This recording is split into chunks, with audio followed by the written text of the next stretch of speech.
Assalomu alaykum. Qadrli do'stlar, Nexia bir ko'rganmiz.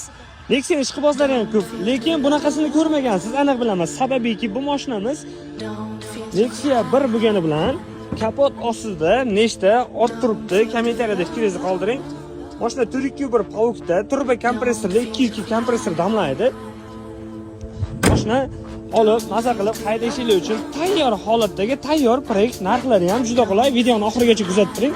Podpiska bo'lish esdan chiqmasin.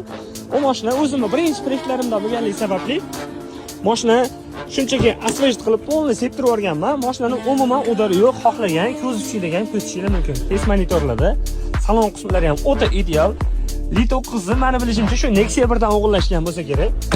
Mashinani xullas olib, tayyor proyektdagi mashinani maza qilib minib yuboradigan joyda mashinaning hadovoylarda, motorlarda umuman kamchiligi yo'q, 1.8 da. Xullas mashina Malibu Premiergacha shunchaki choyini ichirib qo'yadi. Bu mashina ko'pchilik nomerini ham bilsa kerak, yo'lda margat qilib ko'rmanglar. Mashinani xullas olib maza qilib haydashinglar uchun mashinamizni $5200 Atpisaniyada nomer qoldiraman. Aloqaga chiqaverasizlar. Meni bilishimcha, bundan zo'ri yo'q. Sizlarga faqat yaxshisini tavsiya qilaman. Podpiska bo'lish esdan chiqmasin.